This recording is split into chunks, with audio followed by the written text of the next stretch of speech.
সুধী দর্শক সবাইকে আন্তরিক শুভেচ্ছা জানিয়ে শুরু করছি বাংলাদেশ টেলিভিশনের নিয়মিত আয়োজন চিকিৎসা সেবা। আপনাদের সাথে রয়েছে আমি ডাক্তার তানিয়া রহমান মিতুল।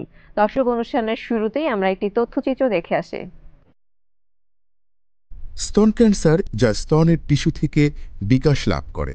স্তন ক্যান্সারের লক্ষণগুলির মধ্যে থাকতে পারে স্তনে পিণ্ড, স্তনের আকৃতির পরিবর্তন, ত্বকের অনুজ্জ্বলতা, দুধ প্রত্যাখ্যান, স্তনবৃত্ত থেকে তরল আসা, একটি সদ্য উল্টানো স্তনবৃত্ত বা ত্বকের লাল বা আঁশযুক্ত দাগ। এসব লক্ষণ আপনার শরীরে দেখা দিলে দেরি না করে চিকিৎসকের শরণাপন্ন হতে হবে। পরীক্ষায় স্তন ক্যান্সার ধরা পড়লে চিকিৎসকরা রোগীকে যেসব চিকিৎসা সেবা দিয়ে থাকেন সেগুলো হলো surgery, chemotherapy, radiotherapy, hormone therapy, targeted therapy. তবে এসব চিকিৎসার চেয়ে প্রতিরোধ ব্যবস্থা গ্রহণ করাই জরুরি। এর জন্য প্রয়োজন নিয়মিত ব্রেস্ট ক্যান্সার স্ক্রিনিং। সেই সঙ্গে সুশৃঙ্খল জীবনযাত্রা ও সামাজিক সচেতনতা বৃদ্ধির মাধ্যমেই এই ক্যান্সার জয় করা সম্ভব। স্তন ক্যান্সার প্রাথমিক পর্যায়ে দ্রুত শনাক্ত করা গেলে পুরোপুরি নিরাময় সম্ভব। স্তন ক্যান্সারের চিকিৎসা বেশ কিছু বিষয়ের উপর নির্ভর করে, যেমন স্তন ক্যান্সারের ধরন ও আকার, ক্যান্সার স্তনে সীমাবদ্ধ আছে নাকি অন্য কোথাও ছড়িয়ে পড়েছে ইত্যাদির উপর। এই বিষয়গুলো বিবেচনায় নিয়ে 4 ধরনের চিকিৎসা পদ্ধতির কথা বলে থাকেন চিকিৎসকরা। শরীরে যে কোনো রোগ দেখা দিলে ডাক্তারের পরামর্শ ছাড়া কোনো ঔষধ খাওয়া উচিত নয়। আজকে আমরা খুব গুরুত্বপূর্ণ একটি বিষয় নিয়ে কথা বলবো নারীদের ব্রেস্টের বিভিন্ন সমস্যা এবং তার সমাধান নিয়ে।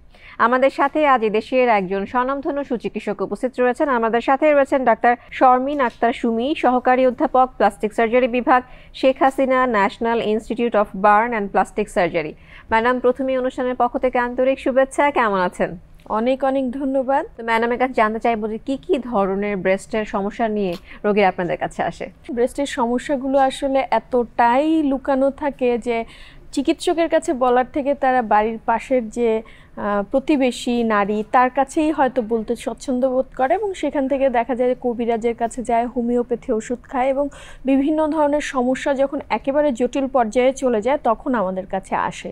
সবচাইতে ভয়ঙ্কর যে বিষয় সেটা হচ্ছে যে হয়তো ব্রেস্টে কোনো ধরনের চাকা আছে বা টিউমার আছে, সেটা তাকে কোনো ব্যথা দিচ্ছে না, তাকে কোনো সমস্যা করছে না, এবং সেটা যে একটা ক্যান্সারের লক্ষণ হতে পারে সেটা নিয়ে উনি একেবারেই ভাবছেন না। এবং সব সময় দেখা যায় যে এই জিনিসটা যখন একেবারে অনেক বেশি হয়ে যায়, অ্যাডভান্স হয়ে যায়, যখন চাকাটা শরীরের ব্রেস্ট ছাপিয়ে বাইরে বের হয়ে এসে ঘা হয়ে যাচ্ছে অথবা প্রচণ্ড দুর্গন্ধ তৈরি করছে, তখন হয়তো সে একেবারে আসে যে চিকিৎসার জন্য, কিন্তু ততদিনে আসলে অনেক দেরি হয়ে যায়। এটা হচ্ছে সবচেয়ে ভয়ঙ্কর দিক। এছাড়া আরও বেশ কিছু সমস্যা আছে যেই সমস্যাটার জন্য আসলে নারীরা আসে আমাদের কাছে ব্রেস্টের। সেটি হচ্ছে যে ব্রেস্টে কোনো ধরনের অ্যাবসেস বা ফোড়া হলো, প্রচণ্ড ব্যথা, কোনো একটা অংশ লাল হয়ে যাচ্ছে এবং লাল হওয়ার সাথে সাথে ওখান থেকে পুঁজ বেরোচ্ছে।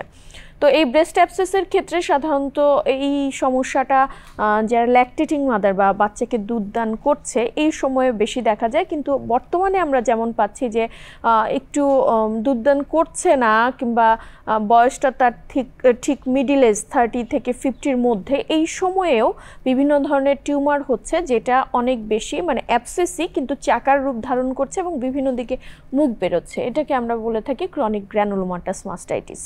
আর এই সমস্যাগুলো এগুলো কোনো না কোনো ধরনের সিমটম তৈরি করছে যেটা আসলে তাকে বাধ্য করছে চিকিৎসকের কাছে আনতে। কিন্তু এর বাইরেও কিছু সমস্যা আছে যেগুলো হয়তো ওভারলুক করে সে দিনের পর দিন থাকছে, যে তার মধ্যে একটা সমস্যা হচ্ছে ব্রেস্টে টিউমার। এই টিউমার যেটা সেটা অনেক সময় দেখা যায় একেবারে কম বয়সী মেয়েদের হচ্ছে 15, 12, 13, এবং এই টিউমারগুলো অনেকগুলো হচ্ছে। এগুলো যখন একেবারে ছোট থাকে তখন আমরা তেমন কিছু না মানে চিন্তিত না হলেও এগুলো যখন বড় হতে থাকে বা অনেক সংখ্যায় হয়ে থাকে তখন কিন্তু এগুলো বেশ চিন্তার হয়ে যায়। এইগুলোকে হয়তো ফাইব্রোঅ্যাডেনোমা টিউমার বলা হয়ে থাকে। এই সমস্যাটা নিয়ে কখনো কখনো আসে, তাদের বাবা মারা নিয়ে আসে। এর বাইরে সবচেয়ে কমন কিন্তু খুব বেশি ভয়ের না সেই জিনিসটা হচ্ছে ব্রেস্টের মাস্টালজিয়া বা ব্যথা, বিশেষ করে পিরিয়ডের আগের ব্যথা।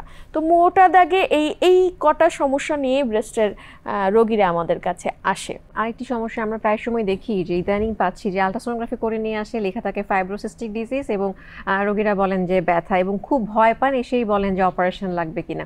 দেখা গেছে তার একটা টিউমার, ম্যাডাম যেটা বলেন যেটা পেইনলেস, সেটার জন্য সে কিন্তু এত বেশি মানে ব্যতিব্যস্ত না, ফাইব্রোসিস্টিক ডিজিজ নিয়ে যতটা ব্যতিব্যস্ত। এই বিষয়ে কিছু বলবেন কিনা? এক্স্যাক্টলি, এবং এই রোগীগুলো আসলে দেখা যাচ্ছে এই টেনশন নিয়ে বা এই ব্যথা নিয়ে তারা অনেকের কাছে যায়, প্রত্যেকেই তাকে বলছে যে হয়তো সমস্যা নেই বা কিছু নেই, কিন্তু তার মনে এতটাই ভয় ঢুকে যায়, সে ভাবে যে দরকার হলে কেটে ফেলে দিন আপনি, কিন্তু আমাকে এই ব্যথা থেকে মুক্তি দেন। তো এইটা আসলে ফাইব্রোসিস্টিক চেঞ্জ হয় ব্রেস্টে। এটা হচ্ছে আমরা বলে থাকি যে প্রতিটা নারীর ব্রেস্ট আসলে জীবনের বিভিন্ন সময় বিভিন্ন স্টেজ অতিক্রম করে। তার মধ্যে একটা স্টেজ হচ্ছে যখন ইয়াং অবস্থায় থাকে, তার ব্রেস্ট একটু শক্ত থাকে, টাইট থাকে, গ্ল্যান্ডুলার থাকে। যখন সে বাচ্চাকে দুধ পান করায় কিংবা প্রেগনেন্সির একটা স্টেজ যায়, সেই সময়টা থেকেই আসলে চেঞ্জগুলো আস্তে আস্তে শুরু হয়, এবং তখনই দেখা যায় যে ব্রেস্টে বেশ কিছু ফাইব্রাস বা সিস্টিক চেঞ্জ হয়।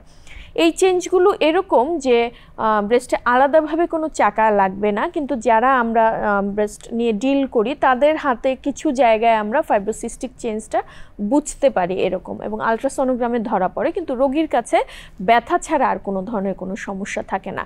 এই ফাইব্রোসিস্টিক চেঞ্জটাকে আগে ডিজিজ বলা হতো, ফাইব্রোসিস্টিক ডিজিজ বলা হতো, এখন আর ডিজিজও বলা হয় না, বলা হয় চেঞ্জ। এবং এটা দেখা যায় যে আমাদের প্র্যাকটিসে প্রায় 50 থেকে 60% রোগী এটা নিয়েই আসে, এবং এটার সাথে কখনো কখনো বোথ এক্সিলা বা আর্মপিটে তার একটা ছোট চাকা থাকতে পারে, যেটাকে লিম্ফ নোড, ওটাও স্বাভাবিক।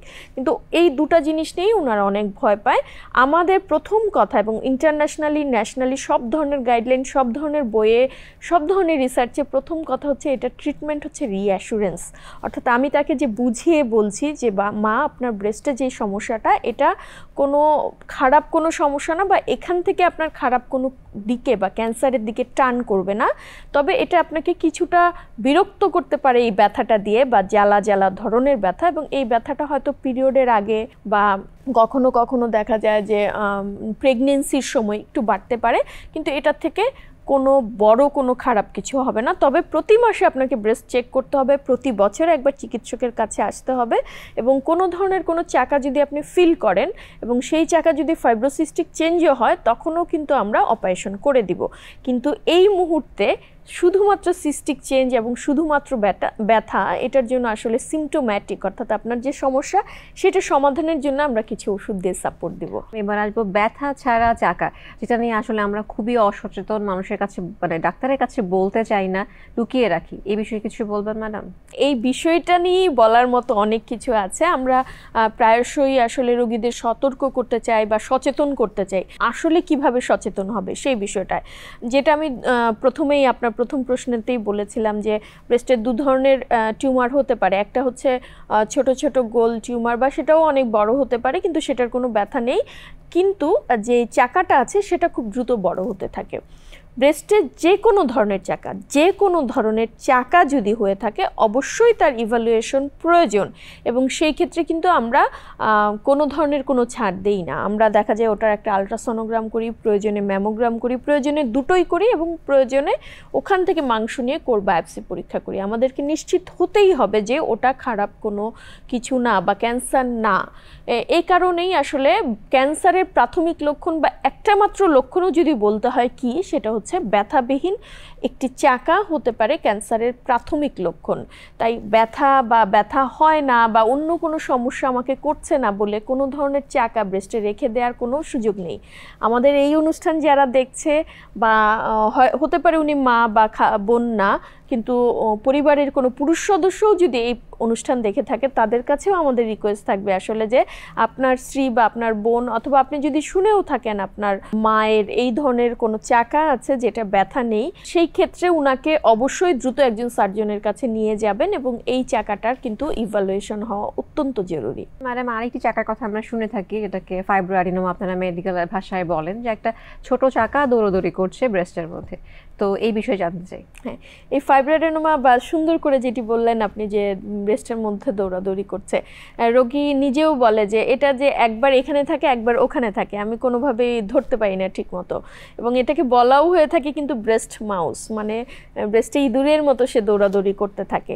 এই চাকাগুলো সাধারণত বিনাইন হয় এবং কখনো কখনো বলে থাকে অনেকে যে একটু ব্যথা করে, এটা হরমোনাল কারণে হয়তো ব্রেস্ট পেইনের সাথে ওটা রিলেট করে, কিন্তু এই চাকাটা নিয়ে আসলে দুশ্চিন্তা করার কিছু নেই। এবং সাধারণত দেখা যায় যে 12-13 বছর থেকেই অনেকের হয়, অনেকের 20-25-এও হয়।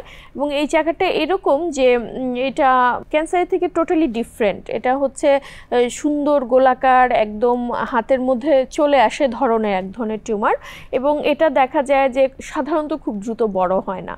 তো এই ক্ষেত্রে আসলে ট্রিটমেন্ট প্রোটোকলের মধ্যেই বলা আছে, এটা যদি আসলে বড় 2 সেন্টিমিটার বড় হয়, অথবা এটা যদি দ্রুত বড় হচ্ছে বা রোগীর কাছে ভয়ের তৈরি করছে, যে উনি এটা নিয়ে ভয় পাচ্ছে, ওনার কোয়ালিটি অফ লাইফ হ্যাম্পার্ড হচ্ছে, যে এই ভয়ের জন্য আমি মনে শান্তি পাচ্ছি না এবং আমার সবসময় একটা টেনশন কাজ করছে, সেই ক্ষেত্রে সাধারণত আমরা এটা অপারেশন করে দেই। এবং আপনি জেনে আনন্দিত হবেন যে এই যে ফাইব্রোঅ্যাডিনোমার চিকিৎসায় যে অপারেশন, এটা নিয়ে বেশিরভাগ বাবা মা বা রোগীরও একটা টেনশনের কারণ থাকে, কারণ এটা যেহেতু একটু আর্লি এজে হয়, ব্রেস্টে একটা অপারেশন করলে একটা দাগ থাকবে, এই ভয় বা এই দুশ্চিন্তা তাদের কাজ করে।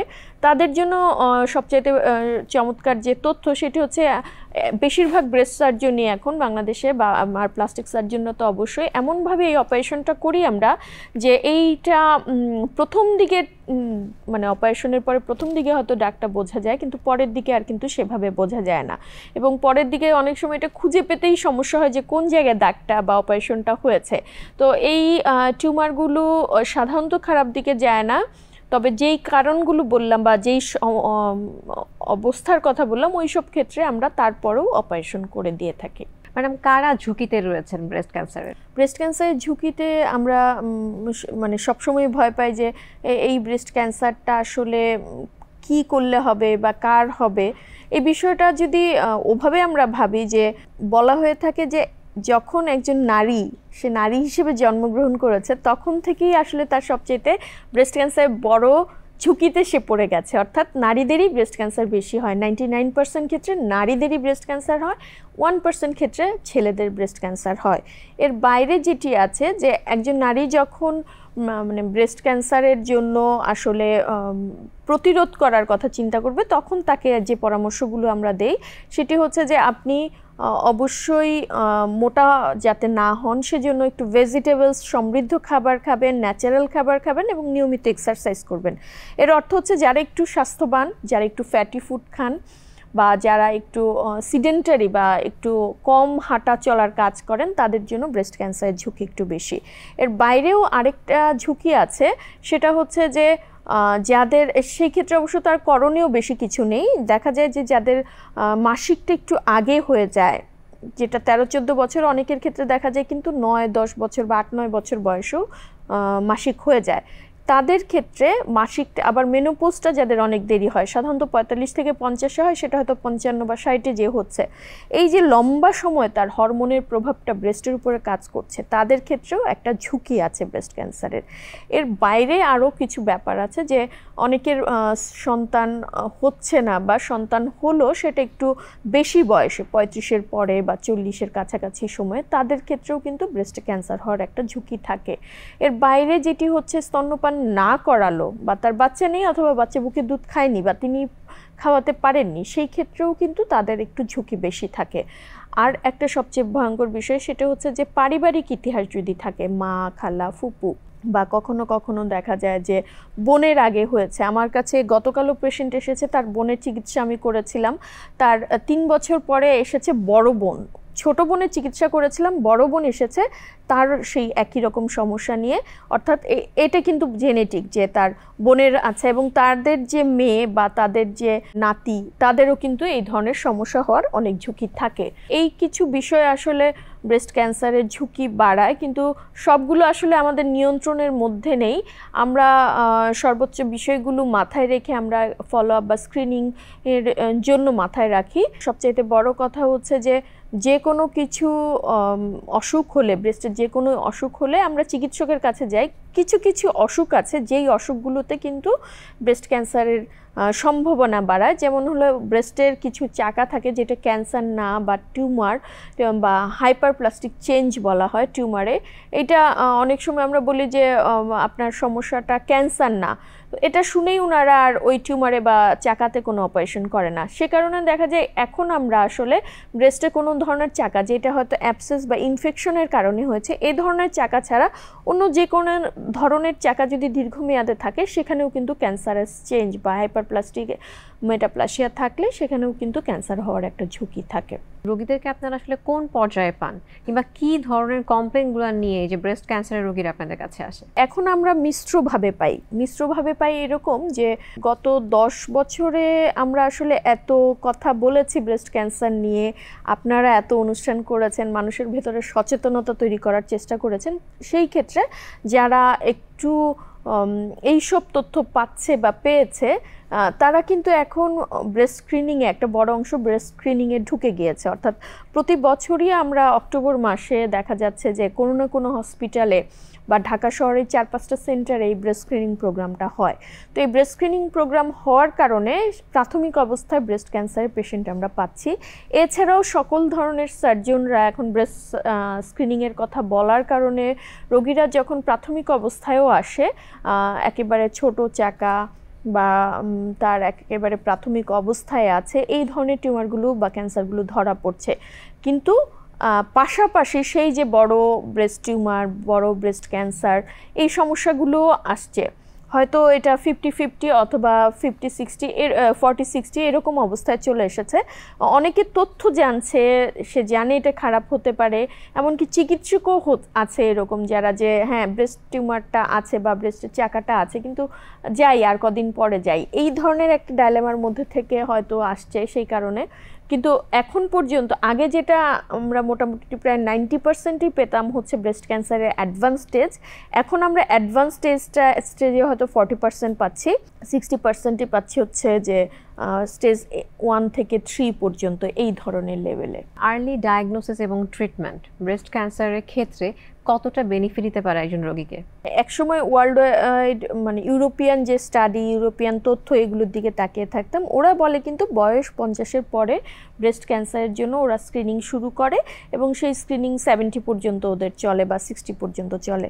ওরা ম্যামোগ্রামের উপর গুরুত্ব দেয়, কারণ 35-এর পরে ব্রেস্ট গ্ল্যান্ডুলার টিস্যু অনেক কমে যায়, অনেক শুকিয়ে যায় ব্রেস্ট। তখন যে এক্সরেতে চেঞ্জগুলো ধরা পড়ে, ম্যামোগ্রামে আর্লি চেঞ্জগুলো খুব আসে, এই কারণে স্ক্রিনিং করা হয়। আপনি জেনে থাকবেন স্ক্রিনিং হচ্ছে এমন একটা অবস্থা, সেটা হচ্ছে যে যখন তার ব্রেস্টে কোনো ধরনের কোনো অসুখ নেই বা কোনো ধরনের কোনো সমস্যা নেই, সেই অবস্থায় তার ব্রেস্ট ক্যান্সারের প্রাথমিক লক্ষণটা ধরা পড়লো, স্ক্রিনিং পজিটিভ আমরা তখনই বলি। তার মানে আমরা বেশিরভাগ সময় নারীরা বলে আমার ব্রেস্টে তো কোনো সমস্যা নাই, আমি কেন চিকিৎসকের কাছে যাব। আমাদের টার্গেট তাদেরই। ব্রেস্ট স্ক্রিনিংয়ের মাধ্যমে আমরা তাদেরকেই আনতে চাই যাদের মধ্যে কোনো সমস্যা নেই, কিন্তু তার মধ্যেও ব্রেস্ট ক্যান্সারের লক্ষণ না থাকলেও সম্ভাবনা তখনও আছে এবং সেটা ওই স্ক্রিনিং প্রোগ্রামে ধরা পড়ে। এই ব্রেস্ট স্ক্রিনিংয়ের উদ্দেশ্যটাই হচ্ছে যেই নারীর কোনো ব্রেস্টের সমস্যা নেই, যেই নারীর ব্রেস্টে কোনো ধরনের চাকা নেই, তাকেই আমরা পরীক্ষা করে দেখতে চাই তার ভেতরে ব্রেস্ট ক্যান্সারের কোনো ধরনের কোনো লুকায়িত সিমটম আছে কিনা। সে কারণে এইটার কেন আমাদের এত আগ্রহ যে সমস্যা আছে এত মানুষ, এদের চিকিৎসা করেন, যাদের সমস্যা নেই তাদের নিয়ে আপনারা কেন এত ঢাকঢোল পেটাচ্ছেন। তার কারণ একটাই, ব্রেস্ট ক্যান্সার এমন এক ধরনের ক্যান্সার বা এমন এক ধরনের অসুখ, যেই অসুখে যদি প্রাথমিক অবস্থায় অথবা আর্লি স্টেজে আমরা রোগীকে চিকিৎসা দিতে পারি, আলহামদুলিল্লাহ যে এই রোগী ব্রেস্ট ক্যান্সার চিকিৎসায় ভালো হয়ে একেবারে স্বাভাবিক জীবনযাপনে ফেরত যেতে পারবেন এরকম সম্ভাবনা 95 থেকে 100%। তো একটা ক্যান্সার মানেই যখন আমরা ভেবে নেই যে ব্রেস্ট ক্যান্সার বা যে কোনো ক্যান্সার মানেই ইট হ্যাজ নো আনসার, বা ক্যান্সারের কোনো উত্তরই নেই, বা ক্যান্সার হয়েছে কোনো রকমের জীবনযাপন চালালেই হলো, যে কটা দিন বেঁচে থাকে সে কটা দিনই বোনাস, এই রকম চিন্তা ভাবনা থেকে আমরা কিন্তু বলছি যে ব্রেস্ট ক্যান্সারের চিকিৎসা, আর্লি স্টেজে চিকিৎসা হলে তার বেঁচে থাকার সম্ভাবনা সবচাইতে বেশি এবং স্বাভাবিক জীবনযাপন করতে পারবে, এমন না যে বিছানায় পড়ে থাকবে সে। তো এই সংখ্যাটা আমরা চিকিৎসা করে কতজনের জীবন রক্ষা করলেও দেখা যাবে যে তার কোনো না কোনো মরবিডিটি থাকে, কিন্তু যেই রোগীটা, যেই মানুষটা ব্রেস্ট ক্যান্সারের একেবারে প্রাথমিক পর্যায়ে ধরা পড়ছে তার ক্ষেত্রে কত বড় সম্ভাবনা। আর সে কারণেই কিন্তু আমরা ব্রেস্ট স্ক্রিনিংয়ের কথা বলি, সে কারণেই আমরা এত অনুষ্ঠানে ব্রেস্টের কথা বলি, ব্রেস্ট ক্যান্সারকে কিভাবে আগে ধরা যাবে সেই ব্যাপারে মনোযোগী হই। তাই আর্লি স্টেজে ধরা পড়লে ব্রেস্ট ক্যান্সার চিকিৎসায় শতভাগ সাফল্য আসা সম্ভব, এই তথ্যটা আমি আমাদের দর্শকদের জানাতে চাই। অনেক ধন্যবাদ ম্যাডাম। একদম অনুষ্ঠানের শেষ পর্যায়ে পরিশেষে এসে দর্শকদের উদ্দেশ্যে কিছু বলার জন্য অনুরোধ করছি। আমাদের এই প্রোগ্রাম থেকে একটা তথ্য যদি আপনি নিতে চান তাহলে আমরা বলবো, প্রতিটা নারী তার মাসিক যখন শুরু হয়ে গেছে সেই কিশোর বেলা থেকেই তার করা উচিত যে কাজটি, সেটি হচ্ছে 5 মিনিট হলেও, মাসে 5 মিনিট হলেও নিজের জন্য একটা সময় বের করা। এই 5 মিনিট সময়টাকে সে নিজের স্তনকে নিজে চিনবে বা নিজের স্তনকে নিজে পরীক্ষা করবে। মাসিকের দ্বিতীয় সপ্তাহে ব্রেস্টটা থাকে একটু নরম হয়ে যায়, কিন্তু মাসিকের আগে ব্রেস্টটা অনেক শক্ত টাইট থাকে, ব্যথাও থাকে। সেই সময় সময় ব্রেস্টের সমস্যাগুলো বোঝা যায় না, কিন্তু দ্বিতীয় সপ্তাহে ব্রেস্টটা যখন নরম থাকে সেই সময়টায় 5 মিনিট সময় নিয়ে আপনি আপনার ব্রেস্টটাকে পরীক্ষা করবেন। কিভাবে পরীক্ষা করবেন? 3টা পজিশনে, শুয়ে, বসে, দাঁড়িয়ে। এই শুয়ে যখন করবেন, আপনি শুয়ে বিছানায় একেবারে চিত হয়ে শুয়ে আপনার হাতের এই পামার অংশ বা আঙ্গুলের এই ভেতরের দিকের অংশ দিয়ে ব্রেস্টটাকে পুরোটা পরীক্ষা করবেন। নিপলে চাপ দিয়ে দেখবেন কোনো ধরনের কোনো রস বের হচ্ছে কিনা, এবং বগলে চাপ দিয়ে দেখবেন কোনো ধরনের কোনো চাকা আছে কিনা। ঠিক একই জিনিস আপনি দাঁড়িয়েও করবেন, বসেও করবেন। বাড়তি যেটা করবেন, গোসলের সময় সাবান দিয়ে ব্রেস্টে ঠিক একইভাবে পরীক্ষা করবেন। খুব ছোট কোনো চাকাও যদি থেকে থাকে তাহলে কিন্তু এই যে সাবান দিয়ে পরীক্ষা করার সময় কিন্তু সেটা ভেসে ওঠে, এবং কোনো ধরনের কোনো চাকা যদি আপনার হাতে লাগে তাহলে আর কোনোভাবেই দেরি করবেন না, অবশ্যই দ্রুত একজন ব্রেস্ট সার্জন অথবা একজন জেনারেল সার্জন বিশেষজ্ঞের কাছে যাবেন। ব্রেস্টে কোনো ধরনের কোনো চাকা কোনোভাবেই অবহেলা করবেন না। অনেক ধন্যবাদ আপনাদেরকে। ম্যাডাম আপনাকেও অনেক ধন্যবাদ। আশা করছি আজকে আলোচনা থেকে দর্শকরা উপকৃত হয়েছেন এবং অবশ্যই সচেতন হবেন। শুধু দর্শক, আমরা যেটা জানলাম, ব্রেস্টের নানা সমস্যা থাকলেও ব্রেস্ট ক্যান্সার নিয়ে আমাদের সচেতনতার প্রয়োজন সবচেয়ে বেশি। লজ্জা নয়, আমাদের সচেতন হতে হবে, সমস্যার কথা বলতে হবে, সুস্থ সুন্দর জীবনযাপন করতে হবে। সেই আশাবাদ ব্যক্ত করে আজকে বিদায় নিচ্ছি। আবারও দেখা হবে নতুন কোনো স্বাস্থ্যের তথ্য নিয়ে। সেই পর্যন্ত সবাই খুব ভালো থাকুন, বাংলাদেশ টেলিভিশনের সাথেই থাকুন। আল্লাহ হাফেজ।